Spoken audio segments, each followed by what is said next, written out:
जोबोद मोजां मोनबाय बेस्ट बर' film ever super movie super एकदम नाम्बार 1 तो एक्टिं खालामनो मोननानै जोबोद मोजां मोनबाय मोजां बिराद मोजां The story is so surprising and it's a mixture of such a brilliant story. बिराद गोजोननाय मोनबाय आङो बरिया मुभि एकदम हिट फ्लो होनाय फिल्मखौ सुपार फास्ट হইছে ভাল লাগিছে खांख्राइखौ मानो दोनदों नामखौ आलदा मोनसे थाइलेन्डनिफ्राय बख'नानै नि बदन फैनाय बायदिसो मोनदों माने लाइक अनएक्सपेक्टेड आरोना बेयावनि इन्ट्रेस्टआ नायनानै बिराद गोजोननाय मोनदों दिनैहाय आं खांख्राइ मुभिखौ नायनानै बिराद मोजां मोनदों माने नेक्स्ट लेभेल बर' मुभि जादों आरोना ओइ आमाय मोजां जायगायावलै नोंना लागाव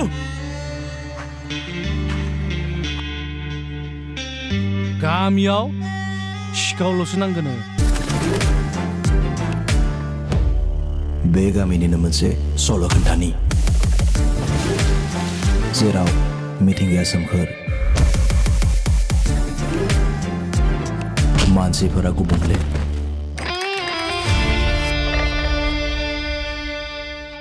बिमा फैसाखौ जेरैखि जाया मानो बेनो हरफिनथारनांगोन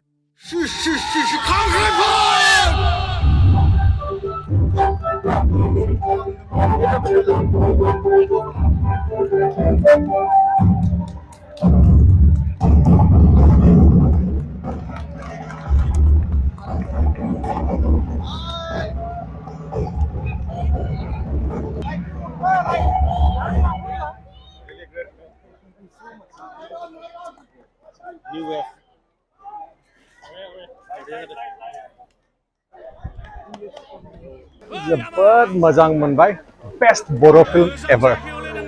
एनी डे very best and I am myself inspired जमो A2 level सुबो लाइबो this is an international level fantastic film international level बिराद एन्टारटेनिं 10 आउट अफ 10 होगोन आङो माने सुपार गासैबो एक्टर्सफोरा बिराद मोजां एक्टिं खालामदों माने फर्स्ट टू लास्ट माने एकदम एन्टारटेनिं आरो आं बिराद मोजां मोनबाय नायनानै सुपार मुभि सुपार एकदम नाम्बार 1 माने बर' एकदम ट्रेन्सफर्म सोलायनाय लाबोदों माने बे फिल्मा नायनानै ओरैबायसा गोजान मोनो इन्टारनेशनेल लेभेल टाइपनि मोनदों माने कमप्लिटलि चेन्ज बर' फिल्मा बेजों मोजां बिराद मोजां मोजां मोनसे सावथुन नायबाय जायखिजाया बर'नि उनाव गोदान माने सासे डाइरेक्टर हिसाबै तामुलपुर जितु वारियर दङ बिथांमोननि बे जिखिनि एक्सपेक्ट खालामदोंमोन बेनिख्रुइ बहुत मोजां खालामदों एटलिस्ट जिखिनि सानदों बेनिख्रुइ बहुत मोजां खालामदों आरो बिथांमोननि जितु प्रेजेन्टेसन आर्टिस्टआ मोजां खालामदों एनार्जेटिक स' एनार्जेटिक लोगोसे प्रेजेन्टेसना बिराद मोजां जादों नायनानै मोजां मोनदों आरो आसा खालामो रायजो राजानि अनसायनाय मोनगोन बयबो मोजां मोनगोन आंथ' बहुत मोजां मोनदों दिनै खांख्राइखौ नायनानै आं बिराद मोजां मोनबाय आंनि मेगना कमप्लिटलि स्क्रिनावनो दंमोन from the start to the end and it's so beautiful I really love the natural scenes and all and the story is so surprising and it's a mixture of such a brilliant story so I really you know like जोंनि मानसिफोरखौ आङो आंनि गोसोनिफ्रायनो आङो बुङो जे खांख्राइ मुभिखौ नायनोसै and या a big congratulations from the bottom of my heart to the entire खांख्राइ crew so बेनोसै आं बिराद मोजां मोनदों मुभिखौहाय like if I have to score the movie like बिसिबां like 100 out of 100 I will say definitely and I really loved it thank you so much बिराद गोजोननाय मोनबाय आङो जोंनि बर' सावथुन मुलुगावबो जे बेबायदि मोनसे गोदान वेब फैगोन गोदान दोहौ फैगोन आं माब्लाबाबो सानाखैमोन माने आङो ट्रेलारखौ नायनायावनो बुजिखादोंमोन बेहाय माबा मोनसे गोदान जोङो नुना मोनगोन आरो थारैनो नुमारबायबो आङो रायजो राजाखौबो खावलायदों सावथुनखौ जे नायो माबा मोनसे गोदान माने मोन्दांथि मोनगोन आरो बे सावथुनखौ नायोब्ला आं बिराद हेपि सावथुनखौ नायनानै थेंक इउ बरिया मुभि एकदम हिट देग्लायनि बोसोराव माने मोनसे मडार्नाइजेसनखौ नुनो मोनगोन आरो मोनसे सोलायनाय जे केमेरा एंगल माबाफोरखौ आं बरिया मोनदों आरो जे आर्टिस्टनि जे एक्टिं पारफेक्ट इट्स किलिं एक्टिं माने नेचारेलि नर्मालिनो बरिया एकदम नेचारेल बाकी सब डाइरेक्टरनि बिथांनि सायावथ' मा बुंनो बिथाङा मोजाङैनो खालामदों डाइरेक्शनखौ बाकी केमेरा एंगलफ्राबो हमनायफोराथ' मोजाङानो स' नोंथांमोना नायगोन होननानै आसा खालामगोन बयबो नाय सापर्ट खालाम कमेडियैनो हिट मुभिया খুব বঢ়িয়া লাগিছে মই সাবটাইটেল একদম ফাষ্ট পঢ়ি যিখিনি বুজি পাইছো মানে কানেক্ট হৈছে এইখিনি খুব বঢ়িয়া আৰু স্লো হোৱা নাই ফিল্মখন সুপাৰ ফাষ্ট হৈছে ভাল লাগিছে সো নতুন তামোলপুৰত আই থিংক নতুন এখন বনাইছে চ' সেই হিচাপে বহুত ওপৰ লেভেলৰ বনাইছে ভাল লাগিছে so' best of luck for future আৰু এইখন ফিল্মটো একদম ধামাল হ'বই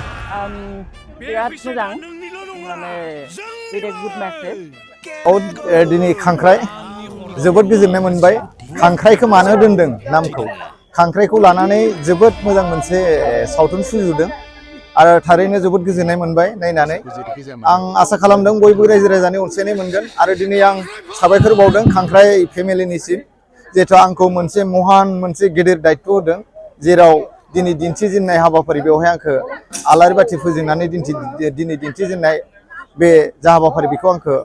बेखेवनो होनायलाय आं साबायखर बावदों खांख्राइ फेमिलिनिसिम बयबो नायदो लोब लोब नायनो फैदो ओंखारदो खांख्राइखौ जेरावबो लांदो बयबो रायजो राजाया गोजोननाय मोनगोन बयबो पारफेक्ट एक्टिं खालामदों रावनिबो माने फाव खालामनाया खम जायाखै बयनियाबो पारफेक्ट जादों जागायनायनिफ्राय लानानै जोबजासिम खांख्राइ मानो मुं दोनखो बेखौ नोंथांमोना नायोब्ला निस्सय गोजोननाय मोनगोन बुजि मोनगोन जोंनि गेजेराव बेबायदि खांख्राइ बायदि जोंनि गामि ओनसोलाव माबायदि जाथायफोरा जालांदोंमोन आगोलाव बुजिस' हायियाव बेखौ लानानैनो जोबोद मोजां सुजुदों आरो फाव खालामग्राफोरा फाव खालामदों निस्सय बयबो माने अनसायनाय होगोन आं बेखौनो मिजिंथिबाय आंथ' मा बुंबावनो ओरैबादि इउनिक मोनदों जोंनि बर'नि गेजेराव आरोना आलदा मोनसे थाइलेण्डनिफ्राय बख'नानै नैबाव दोनफैनाय बायदिसो मोनदों माने जोंनि बर' मानसिफ्रा बानायदों बायदि मोनाखै आरो फिल्मखौ ओरैबायदि आलदा मोनदों बिराद इउनिक मोनदों गोसोजों बुंदों एकदम जोबोद मोजां मोनदों फिल्मखौ नायनानै हेल' थ' आङो दिनैहाय बङाइनिफ्राय तामुलपुरसिम खांख्राइ भिडिअ नायनो फैदोंमोन माने खांख्राइ फुल फिल्म थ' बेयाव फैनानै जेरैबायदि आङो एक्सपेक्ट खालामनानै फैदोंमोन माने बिराद मोजां होननानै खोनादोंमोन आरोना थ' बेसेबां आङो एक्सपेक्ट खालामदों बेनि बांसिन बेयाव इन्ट्रेस्ट मोनफैदों माने लाइक आनएक्सपेक्टेड आरोना बेयावनि इन्ट्रेस्टआ नायनानै बिराद गोजोननाय मोनदों एन्ड देन लाइक बिदि आङो स्ट'रि बिदि आङो मुभि नुफेराखैमोन थ' आं रिकुवेस्ट खालामो बयखौबो खांख्राइ मुभिखौ नायथार आरो इन्जय खालाम फिल्मखौ नायनानैथ' जोबोद बिराद मोजां मोनबाय मानोना बे मुभियाव आंबो एसे एक्टिं खालामनो माने मोनदों एक्सुवेलि बोसोरथाम आवगायावनो बे शुटिंखौ लानाय जादोंमोन ओमफ्राय जोंना डाइरेक्टर जोंना राजा माने सोराङा हाल जांख्रा होननाय एलबाम खालामनो लुबैदोंमोन जोंनि टिमाव थ' बै समावनो थारमाने जेब्ला स्ट'रिखौ आं खोनादोंमोन बिराद मोजां मोनखादोंमोन आरो स्ट'रि आं ओरैनो बुंदोंमोन जे बे खांख्राइ मुभियाव जुदि एसे एक्टिं खालामनो मोनोब्ला मोजां मोनो होननानै थ' एक्टिं खालामनो मोननानै जोबोद मोजां मोनबाय आं लाकि होननानै सानना लायो आरो दिनै मुभिखौ नायनानैथ' एसे बेलेग लेभेलनि नुखाबायनो थ' रायजो राजाफ्रा नायदो दिनैहाय आं खांख्राइ मुभिखौ नायनानै बिराद मोजां मोनदों आरो बिराद मोजां जादों माने केमेरा हमनाय बा फारसेनिफ्राय ओरैबायदि मोजां मोनदों माने नायनानै लानाय स्टाइलफोराबो बिराद हिट जादों आरो दा ओंखायनो आं आसा खालामो नोंथांमोनाबो बयबो खांख्राइ मुभिखौ नायथों होननानै आरो आंबो बिराद इन्जय खालामबाय दिनैहाय नायनानै थारैनो जोबोद मोजां मोनदों मानो होनोब्ला जोंनि जि समाजाव माने सोलिबाय थानाय बे माबाखौ बेयाव माने नुथायखौ नुनो मोनदों आरो थ' जों सानो जे जों बेफोरबायदि जेनेबा गावजों गाव बेफोरबायदि माने एना एनि सानलायालासिनो जुदि जों बयबो मोजांखौ जुदि सानोब्ला मोजां खौसेथिखौ जुदि साननानै जों जुदि आवगायलाङोबा बेनिसाय गोजौनिफ्राय गोजौ लेभेलसिमाव जोङो दावगालांगोन होननानै आसा खालामो मानो होनबा बे खांख्राइ मुभिया ओरैबायदि मोनसे मोजां मेसेज होदों बयनिबो थाखाय जे जों बेखौ नायनांगौ नायनानै जिखिनि हायो बेखौ बयबो सोलोंनो नाजानांगौ एकदम सुपार एन्टारटेनिं माने मुभि माने एक मिनिटबो बरिं मोनासै ओमफ्राय आं रायजोफोरखौ बेखौनो खावलायगोन प्लिज फैदो नायफैदो सापर्ट खालामदो ओमफ्राय बिराद मोजां खामानि मावदो माने नेक्स्ट लेभेल बर' मुभि जादों आरोना ओमफ्राय आंनि फिसालायाथ' ओरैबायदि एन्जय खालामदों माने उन्दै गथ'फ्राबो माने एन्जय खालामगोन आरो बे मुभिखौ पुरा एन्टारटेनमेन्टनि पेकेज आरो दा माने बिदि नङा जे फेमिलिजों नायजा जेबो बिदि नङा बिराद मोजां मोनदों आरो माने पुरा बरिंखौनो जानो चान्स मोनाखै आरो माने बिराद मेसेजबो दङ उनाव बिदि नङा जे खालि माने कमेडिल' बिदि नङा माने मिनिंबो दङ मेसेजबो दङ थ' रायजो राजाफोरखौ बेखौनो खावलायगोन बयबो नायदो सापर्ट खालामदो बेनोसै थेंक इउ रिभिउ माने गोसोआ आं गोजोननाय मोनदों थारैनो गोजोननाय मोनदों बिकज जेरैबायदि जों आसा खालामदोंमोन अडियन्सनिफ्राय अननाय मोनगोन स' आं बेखौ मोननाय बायदि मोनदों आरो बिमा फैसाखौ जेरैखि जाया मानो बेनो हरफिनथारनांगोन